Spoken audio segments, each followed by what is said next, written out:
কেন তুমি ভিআইপি মুসলমান? আমি দাড়ি কাটলে লজ্জা পাই, তুমি রাখতে লজ্জা পাও। তুমি রাসূলের আশিক। আমি মসজিদে না ঢুকলে লজ্জা, তুমি ঢুকতে গেলে লজ্জা। আমি পর্দা না করলে লজ্জা, তুমি পর্দা করতে গেলে লজ্জা পাও। তুমি মুসলমান, আমিও মুসলমান, তোমাকে বয়ান করবো কেন? টুপি পরো, নামাজ পড়ো, পর্দা করো। বরং বয়ান করবো কেন? বয়ান তো হিন্দুদের করবো, ইহুদিদের করবো। আল্লাহ চিনে না, নবী চিনে না, কোরআন বুঝে না, হাদিস বুঝে না, ওদের বয়ান করার সময় নাই। মুসলমানের পেছনে ঘুরতে ঘুরতে জীবন শেষ। বাড়ি ঘরের চিন্তা নাই, শরীরের চিন্তা নাই, খাওয়া দাওয়ার চিন্তা নাই। উম্মতের পেছনে আমি একা না, 12 মাস হাজারো লাখো আলেম দৌড়াচ্ছে উম্মতের পিছনে। তাবলীগওয়ালাদের মেহনত, পীর মাশায়েখের মেহনত, জুমার খতিব ইমামদের মেহনত, উলামায়ে কেরামের মেহনত। উম্মতের নিয়ে এত ফিকির করে আলেমরা, খোদার কসম উম্মতের কল্যাণের ফিকির আর কেউ করে না। আর সব করে চান্দাবাজি আর ধান্দাবাজির জন্য। উলামায়ে কেরাম নিঃস্বার্থভাবে উম্মতের নিয়ে কল্যাণের যে চিন্তা করে, এই চিন্তা কেউ করে না। সব স্বার্থপর। সব কি? এখানে অনেক শিক্ষিত মানুষ, বুঝা শুনে জবাব দিয়েন। ইসলামে রাজনীতি নাই, এজন্য রাজনীতির ওয়াজ করা যাবে না। কি ভাই? সব দিক থেকে ইসলাম কমপ্লিট, রাষ্ট্রনীতির বেলা ইসলাম আনকমপ্লিট।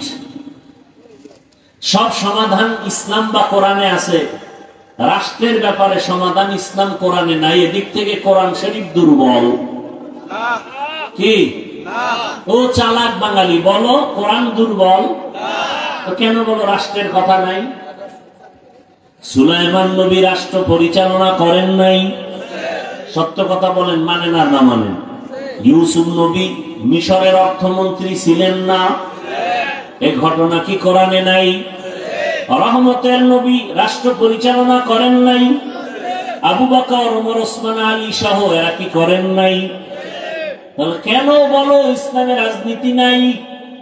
যদি বলো 1 মিনিটের জন্য মেনে নিয়ে বলবো, ওয়াজের প্যান্ডেলে যদি বক্তা রাজনীতির বয়ান করতে না পারে, তো রাজনীতির নেতা হইয়া বক্তব্য দেওয়া হয় কেন? নিজের বেলায় কুরু কুরু, অন্যের বেলায় মাকরু। এখান থেকে মুমিনকে বেরিয়ে আসতে হবে। দুনিয়ার সবাই করে পচা রাজনীতি, আল্লাহর রাসূল শিখাইছেন পবিত্র রাজনীতি। কেমন পবিত্র? মালিক যেই প্লেটে খাবে, গোলাম সে একই প্লেটে খাবে। কর্মচারীর ঘাম ঝরার আগে বেতন দাও। আর পচা রাজনীতি কি কয়? বেতন বন্ধ মিছিল করবি, পুলিশের পিঠা খাবি, তারপরে হাত পাবি। এগুলো পচা রাজনীতি। ইমাম সাহেব ইমামতি করবেন, কোন রাজনীতি করা যাবে না, দল করা যাবে না। যদি এটাই সত্য হয়, তাহলে কমিটির মধ্যে কোন রাজনীতির ব্যক্তি থাকতে পারবে না। কি বৈষম্য বিরোধী? কই এই চালাকি কত! আল্লাহ আমাদের বেশি বেশি বেশি দরুদের আমল করার তৌফিক দান করেন। যাদের মেহনতে পরিশ্রমে আজকের এই সুন্দর আয়োজন, আল্লাহ সবাইকে উত্তম প্রতিদানের ব্যবস্থা করুন। দীর্ঘ সময় উলামায়ে হযরত কোরআন সুন্নাহ ভিত্তিক দিক নির্দেশনামূলক আলোচনা রেখেছেন। আপনারাও সবরের সাথে আলোচনা শুনছেন। উলামায়ে কেরামের কথাগুলো সবাইকে সহি তরিকায় আমল করার তৌফিক দান করেন। উলামায়ে কেরামের ইজ্জতকে আল্লাহ বেশি বেশি বাড়ায় দেন। যারা উলামায়ে কেরামের ইজ্জত কমানোর অপচেষ্টা করে, আল্লাহ তাদের হেদায়েত দান করেন। আমি আপনাদের দোয়া নিতে আসছি, পাশাপাশি সংক্ষিপ্ত 2-4টি কথা বলার নিয়তে। কোরআনে হাকীমের শেষের দিকে একটি ছোট সূরা সূরাতুল আসর তেলাওয়াত করেছে। নবীজির অসংখ্য হাদিস শরীফের মধ্য থেকে একটি হাদিস পেশ করেছে। ইখলাস রুহানিয়াতের সমন্বয়, সহি নিয়তে, সহি তরিকায়, সহি কিছু কথা আয়াত হাদিসের আলোকে আমাকে বলার মতো, আপনাদেরকে শুনবার মতো রব্বুল আলামিন তৌফিক দান করেন।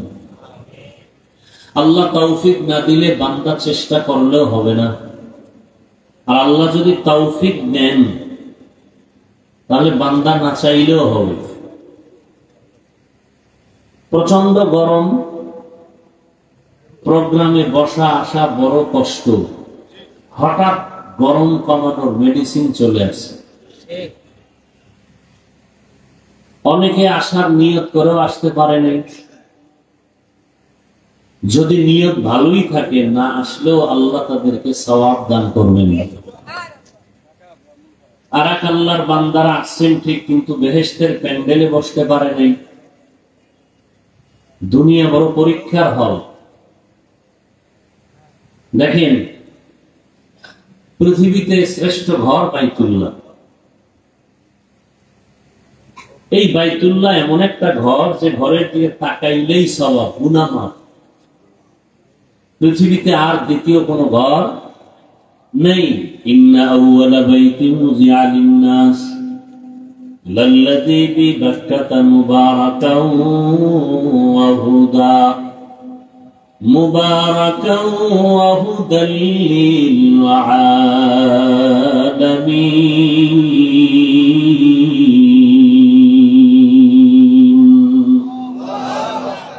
পৃথিবী নামক গ্রহ আল্লাহ তৈরি করার পরে প্রথম ঘর বানাইলেন বাইতুল্লাহ, হেদায়েতের ঘর।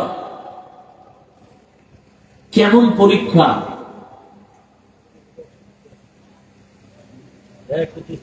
বাইতুল্লাহ তাওয়াফ করতেছে, কে ধনী, কে গরিব, কে শিক্ষিত, কে অশিক্ষিত, কে আলেম, কে মূর্খ, কে পীর, কে মুরিদ, কে রাজা, কে প্রজা, সব একই পোশাকে ঘুরতেছে। সবার আওয়াজ একটা, লাব্বাইক আল্লাহুম্মা লাব্বাইক লাব্বাইক লা শারীকা লাকা লাব্বাইক ইন্নাল হামদা ওয়ান নি'মাতা লাকা ওয়াল মুলক লা শারীকা লাক। রিকশাওয়ালার একই আওয়াজ, কর্মচারীও এই আওয়াজ দিতেছে। কর্মচারীর পোশাকটাও যেমন, মালিকের পোশাকটাও তেমন। ইমাম সাহেব যেই পোশাক পরেছেন, মুক্তাদিরাও একই পোশাক। ইমামের সম্মানের জন্য যে তুমি টুপি বইরা লাও, বলে যদি টুপি পরো তোমার এই তাওয়াফ চলবে না, উমরা তোমার চলবে না, হজ চলবে না। সব আল্লাহর মহব্বতের আশিক হয়ে যাও। কি হয়ে যাও? আশিক। এই যে আমি বলছি আল্লাহ কি হও, বলেন না কেন? এটা কোন দোষের কথা?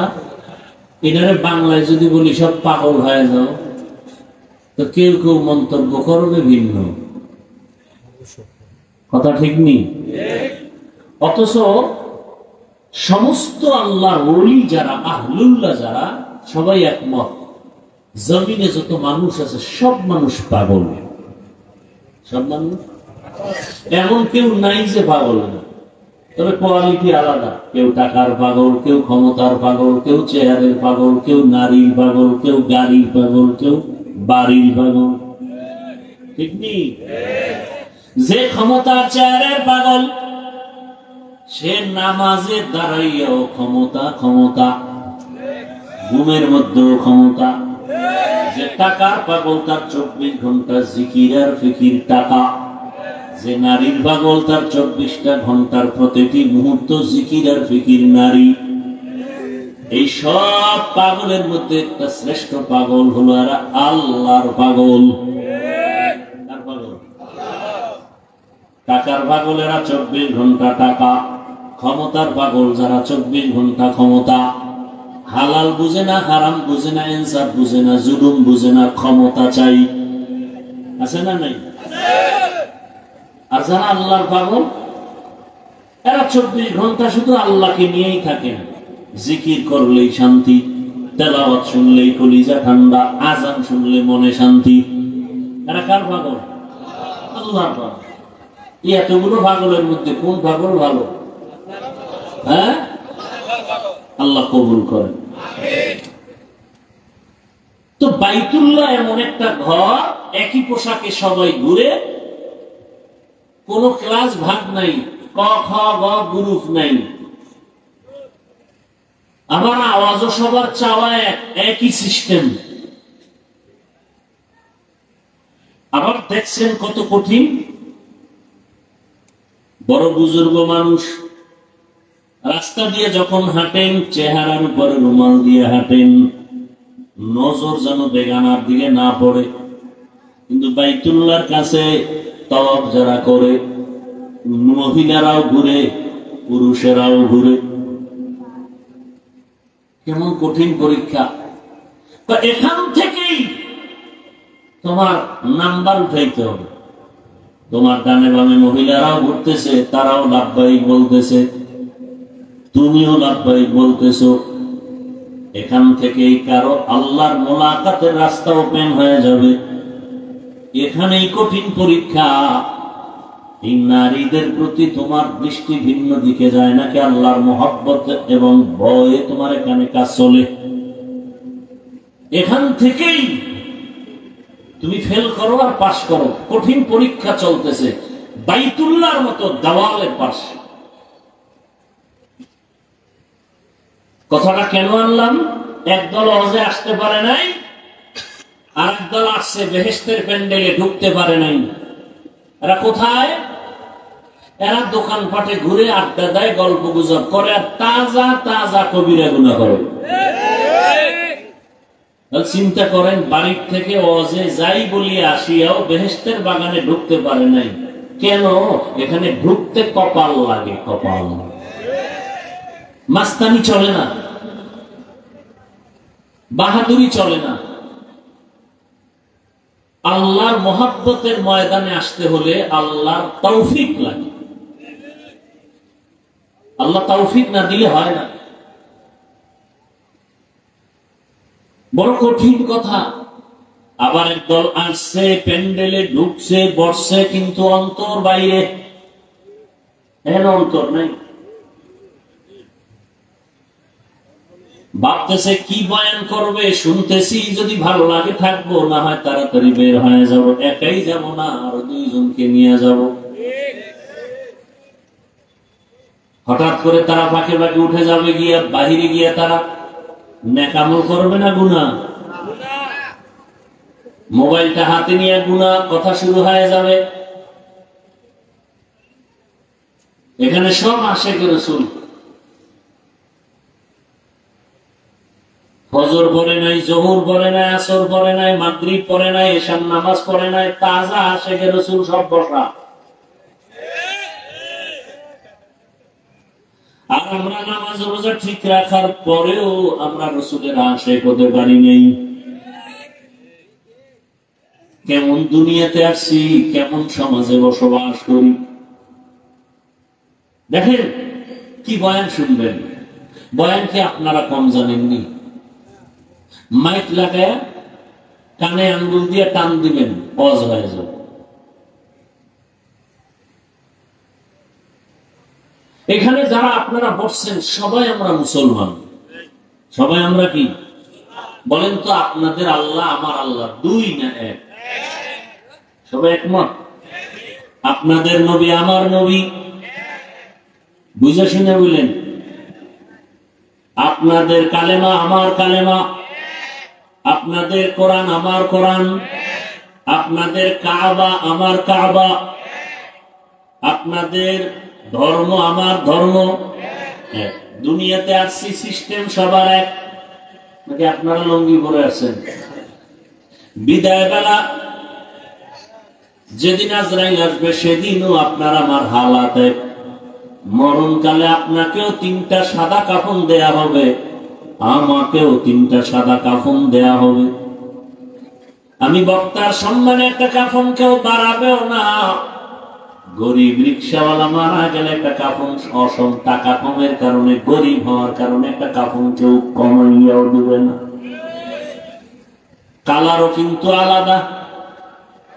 কাফনের কালার, তাবলিগওয়ালাদের কালার একরকম, পীর সাহেবদের কালার আর এক রকম। কে ধনী, কে গরিব, কে আলেম, কে মূর্খ, কে তাবলিগ, কে কওমি, কে আলিয়া, তুমি যত বড় বাহাদুরি দেখাও না কেন, সবার মরণকালে কাফনের কালারও হবে সব এক। কাফনের উপরে লেখা থাকবে কোটিপতির লাশ, বড় হুজুরের লাশ। মাস্তানি তো কবরে যাওয়ার আগেই শেষ। কাফনে ঢোকা মাত্রই আমি যে এত বড় বাহাদুর, কাফনে ঢোকার পরে কে গরিব কে ধনী লেখা থাকবে? তাহলে কবরে যাওয়ার আগেই বাহাদুরি ফিনিশ। এখন আমি দাবি করি আমি বড় বক্তা, আমি বড় টাকাওয়ালা, আমি বড় ক্ষমতাওয়ালা মাস্তান। মরণকালে কাফনে ঢোকার পর কে বড় আলেম, কে ছাত্র, কে পীর, কে মুরিদ, কে শিক্ষক, কে ছাত্র, কোনো ভেদাভেদ থাকবে না, সব একাকার। কবরের সাইজও হবে নাকি আপনাদের এলাকার কবর একটু বড়? কবরের সাইজ, দাফন দিয়া মাটি দিয়া সব যখন চলে যাবে, প্রশ্ন কবরে হবে, তাও সবার বেলায় তিনটা, তাও এক। রবের পরিচয় দাও, ধর্মের পরিচয় দাও, রাহমাতুল লিল আলামিনের পরিচয় দাও। আমাকেও এই প্রশ্ন, আপনাদেরও নাকি আলাদা? কি বুঝলেন? আপনার আমার আল্লাহ এক, নবী এক, কোরআন এক, কাবা এক, ধর্ম এক, কালেমা এক, আশা এক, কাফন এক, কালার এক, কবর এক, সাইজ এক, জানাজার সিস্টেম এক, কবরের প্রশ্ন এক। অথচ দুঃখ, আমি টুপি খুলতে চাই না, তুমি টুপি মাথায় দিতে চাও না কেন? তুমি ভিআইপি মুসলমান। আমি দাড়ি কাটলে লজ্জা পাই, তুমি রাখতে লজ্জা পাও। তুমি রসুলের আশিক। আমি মসজিদে না ঢুকলে লজ্জা, তুমি ঢুকতে গেলে লজ্জা। আমি পর্দা না করলে লজ্জা, তুমি পর্দা করতে গেলে লজ্জা পাও। তুমি মুসলমান, আমিও মুসলমান, তোমাকে বয়ান করবো কেন? তুমি বলো নামাজ পড়ো, পর্দা করো।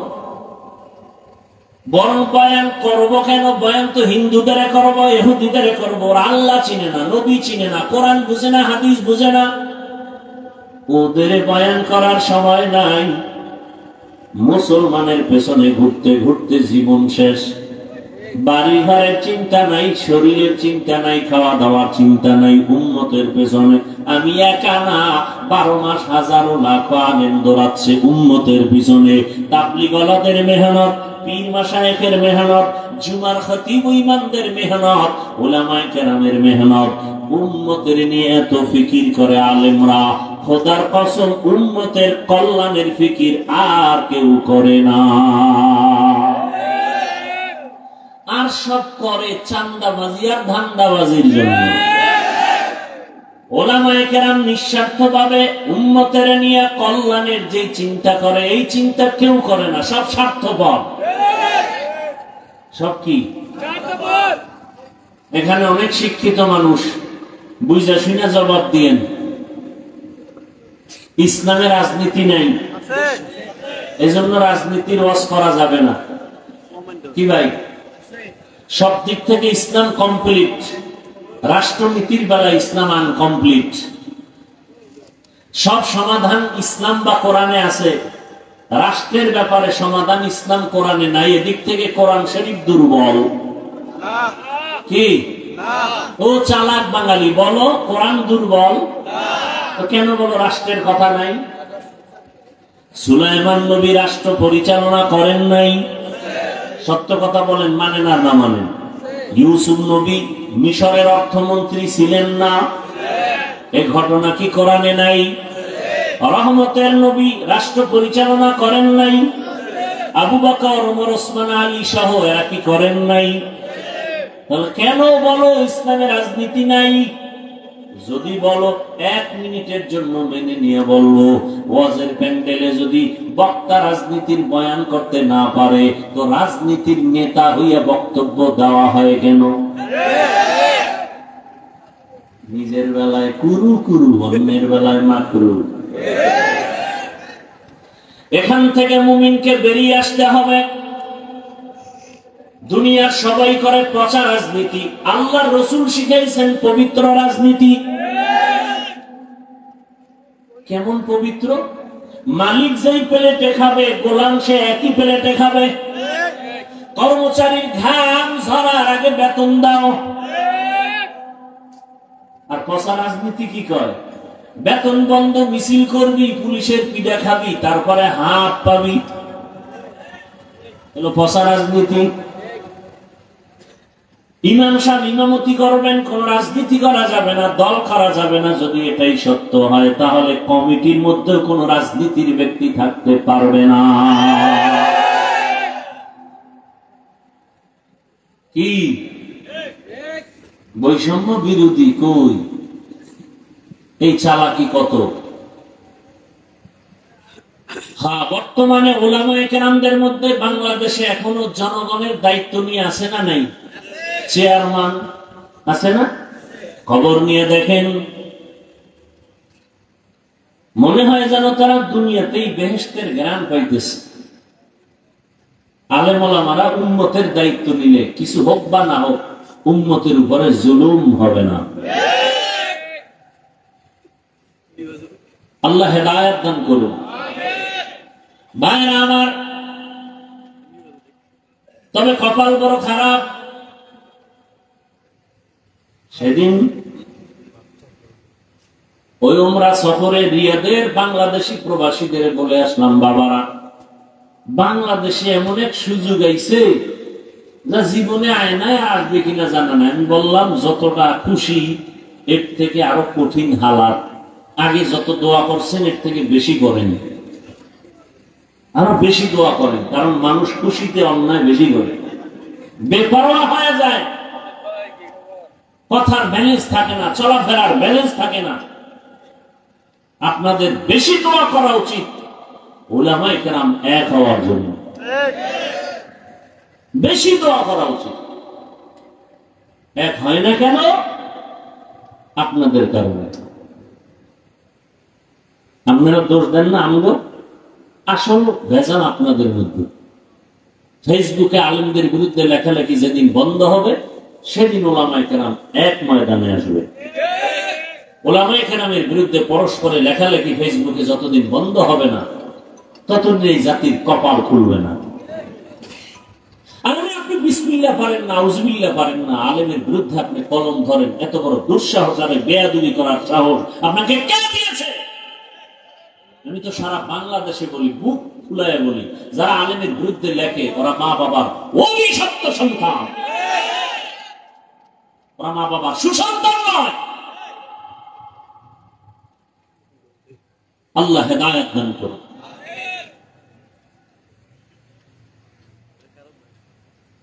তো এখানে আসছে, বসছে, বসার পরও অন্তর এখানে নাই।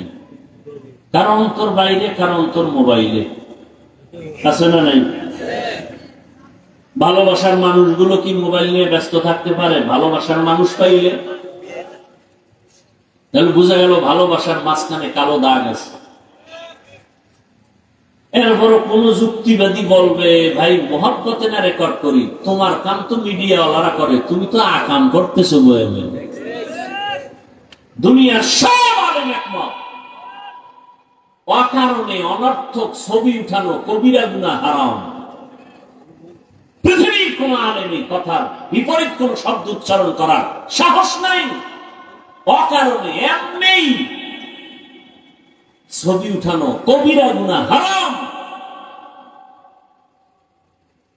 এরপরও মিডিয়াওয়ালারা রেকর্ড করতেছে, এখান থেকে ডাউনলোড করে নিয়ে নিলেই তো হবে সকালবেলা।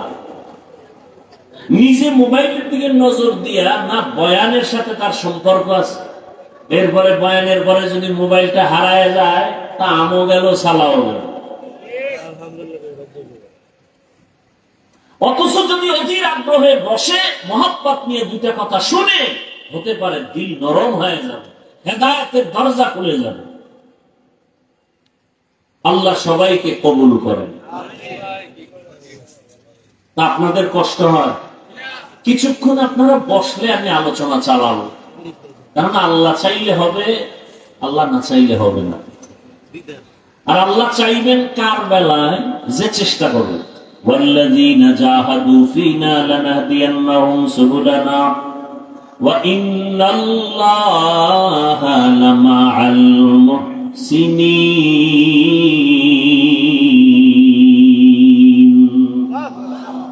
আল্লাহ তাআলা বলেন, যারা চেষ্টা করে আমাকে পাওয়ার জন্য, আমি আল্লাহ তার সামনে অনেকগুলো রাস্তা খুলে দেই। যেই রাস্তা দিয়ে বান্দা হাঁটতে থাকবে, ওই রাস্তায় আমার সাথে মোলাকাত হয়ে যাবে।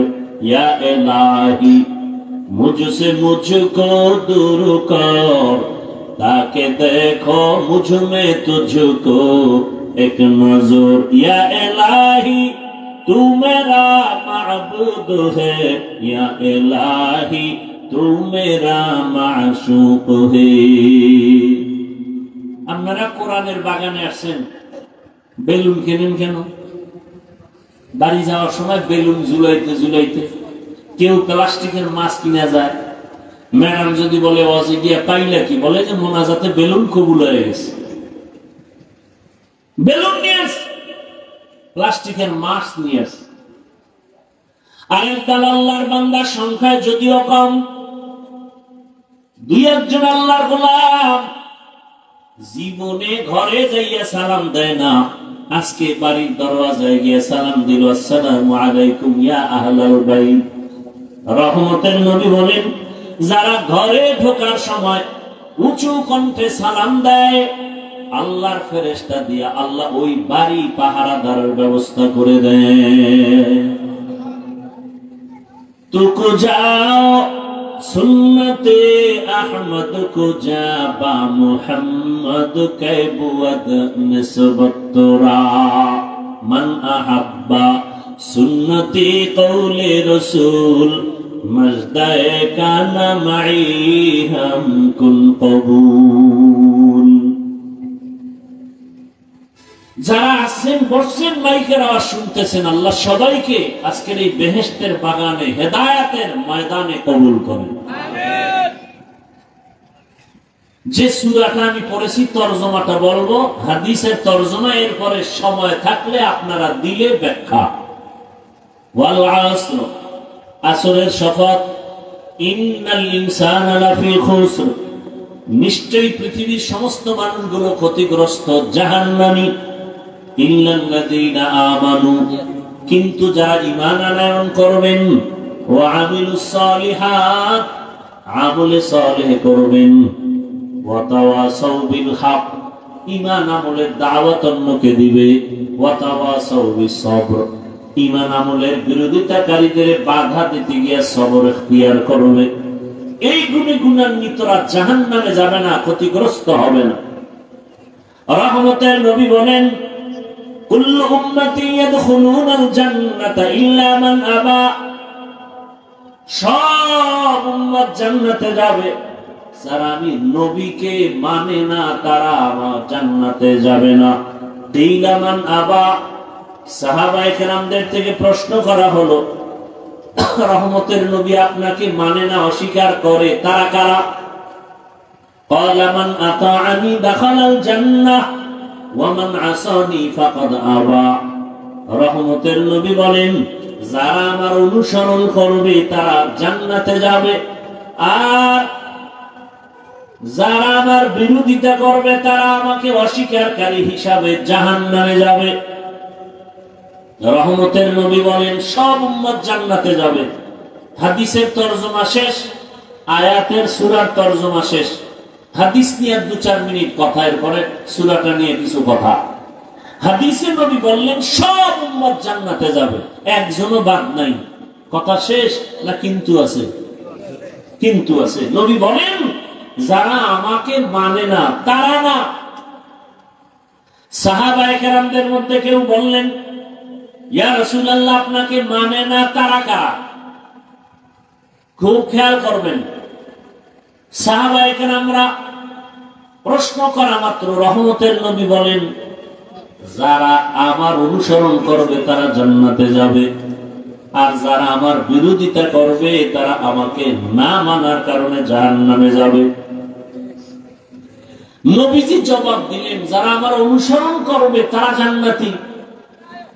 এই কথার দ্বারা বোঝা যায় যারা নবীর অনুসরণ করবে না তারা কি? জাহান্নামী। কিন্তু হাকিকতে কথাটা এমন না যে রসুলের অনুসরণ করবে সে জান্নাতি, যে অনুসরণ করবে না সে জাহান্নামী। কথাটা এমন না। কেমন? যে রসুলের অনুসরণ করবে সে জান্নাতি, আর যে বিরোধিতা করবে সে জাহান্নামী। তাহলে অনুসরণ না করা আর বিরোধিতা করা এটা এক না। যেমন এই প্যান্ডেলে বহু আল্লাহর বান্দা আছে। আমি যদি ডান দিক থেকে একজন যুবককে জিজ্ঞাসা করি, এই যুবক তুমি নামাজ পড়ো না কেন? যুবক বলে, হুজুর নামাজ দরকার, চেষ্টা করি পারি না, দোয়া করবেন। কি বোঝা গেল? সে নামাজ না পড়লেও অন্তরে আগ্রহ আছে না নাই? তাহলে সে কি রসুলের দুশমন? না। বাম দিক থেকে যদি একটা যুবকেরা জিজ্ঞাসা করি, বাবা নামাজ আদায় করো না কেন? বলে নামাজ না পড়লে অসুবিধা কি? এরকম আল্লাহর আশেক নাই? বলে নামাজ না পড়লে অসুবিধা কি? কি বুঝলেন? তার কথা আগ্রহ আছে? আগ্রহ নাই, বরং অনীহা। অতএব নবীর অনুসরণ করে না এরা জাহান্নামে যাবে, কথাটা এমন না, বরং বিরোধিতা যারা করে তারা জাহান্নামে যাবে।